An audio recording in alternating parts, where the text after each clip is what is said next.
Okay, so I've got like the best value for the dollar Canon EF mount lenses in my camera bag. You mean here. like RF lenses? No, EF. EF. Like EFM? No, not mirrorless. Like EF, like EOS. Like the biggest line of lenses sold ever. Like SLRs, Lens 7, 90D, Canon EOS 5D Mark IV. Like this is new stuff. I can't believe you. C200, C300. Oh, like the EF, those old things? No, they're not old. What the f, Jordan?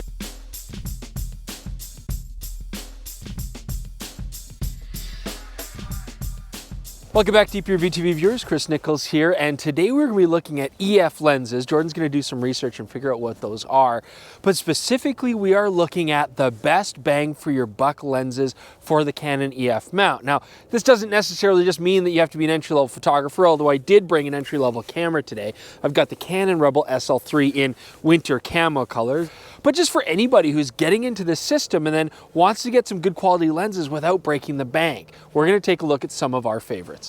And although this lens isn't on our list, I want to just address the fact that I actually really do like the kit lens, the 18-55 f4-5.6 STM that comes with this particular camera.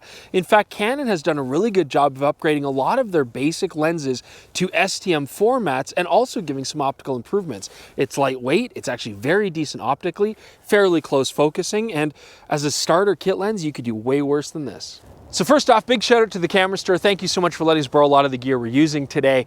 And our first lens on the table is also the widest. This is the Canon EFS 10-18. This lens is very significant because it was really one of the first affordable APS-C ultra-wide lenses on the market made by an original manufacturer. And this is a big deal because after this lens, of course, Nikon jumped on board and then the third-party manufacturers jumped on board. There's a real market for lenses that give you this kind of look, are good optically, but don't break the bank either. And this really does it. Now, it's not a fast lens, I get that, but it's ultra compact and lightweight. And let's remember that when you're shooting on a tripod doing architecture, landscape, you're stopping down for depth of field anyways. You don't need fast lenses. Is this like a cool ultra wide nightclub lens? No. Okay, but for most applications, it's fantastic. So the next lens I want to talk about is the Canon EFS 24mm pancake lens. Now, very compact, very affordable. I do like that on a Canon EFS body, it's not a 35mm, it's a 38. So that's all good. And it's just a great little lens to document, you know, me with my macaroni and cheese addiction. I mean, it's perfect for that. And you know, do I like the Canon EFM 22mm f2 lens a little bit better? Sure, but we're talking about EFS today. Now, of course, on a list of best bang for your buck lenses, you cannot leave out the classic 50mm 1.8 prime. And what we're looking at today is their latest version. It's the STM 50mm 1.8, an amazing lens. You know, 50 1.8s are always fantastic optically, but this lens even stepped it up further. Better coatings, better out of focus rendition. It is fast focusing in general, and it's not crazy expensive. You could absolutely also look at something worth mentioning like the Yongnuo 50mm 1.8 knockoffs, but frankly, this lens is not much more, and it's way better built and better optically. Now, a mid-range zoom is really one of your most important lenses. We have talked about how I do enjoy the Canon EFS kit lens, but maybe you want a lens that gives you more range for versatility or maybe travel photography, or you want a lens that gathers more light and gives you softer backgrounds. We've got two excellent choices there. Now, a great step up from the 18-55 would be the 18-135 STM. Still very lightweight and relatively compact. This is an awesome travel or vacation lens. With the stabilization, it's an excellent all-around video lens as well. Don't touch your nose, you were just touching birds. Right, I'll be okay. Now, the second lens I want to talk about, the Sigma 17-70 Contemporary. Now, we actually really enjoyed the older version of the 17-70, 2.8 to f4 aperture, so you're gaining about a stop better than the kit lens. Very sharp, actually very well built. The Contemporary version is image stabilized, and these lenses also have brilliant macro capabilities. So again, it just adds to that versatility, gives you the close-up, gives you nice soft backgrounds for portraits. It's a great lens overall.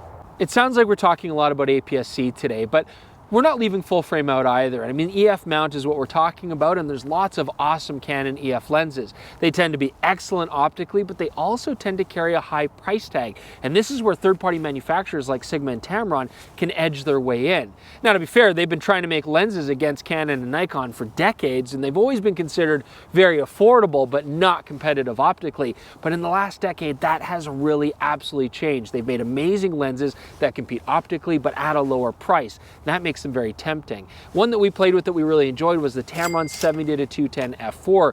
We reviewed it, and although it does have some issues up close, at its regular telephoto ranges, it was very good optically, very similar to the Canon, and way more affordable. So check out that video if you get a chance, but otherwise 70-210, that's a great bang for your buck. Now today I'm playing with the Sigma 150-600 Contemporary. I think this is one of the best values for the dollar in a long telephoto lens.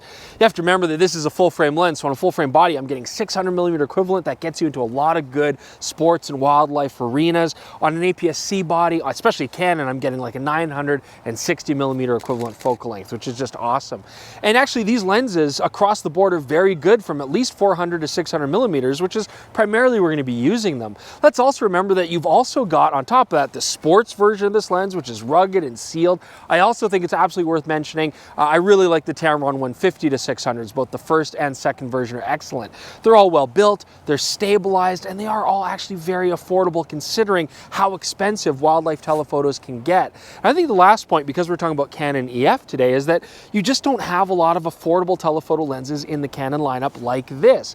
The 70-300s are good, but they just don't have the reach, and the Canon 100-400 is quite expensive on its own, and again is lacking some of that reach and distance. So I really think that these are awesome lenses for the enthusiastic sports or wildlife photographer, and I do know a lot of professionals that also use these lenses because they deliver without breaking the bank.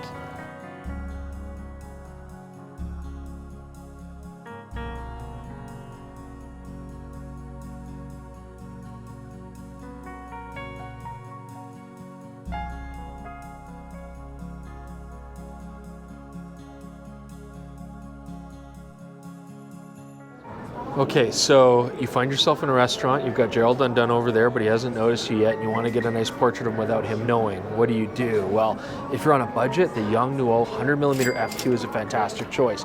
Super affordable, very good, very sharp. The f2 aperture is fantastic in this low light. I'm going to get about 160mm equivalent, so good compression on the face, but hopefully I can still say incognito. So.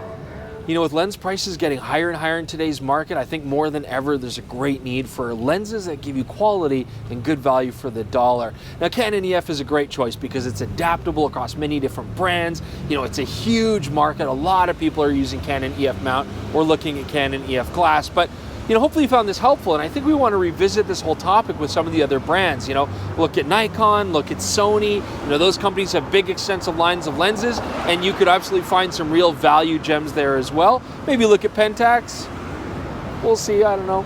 But hopefully you guys found this helpful.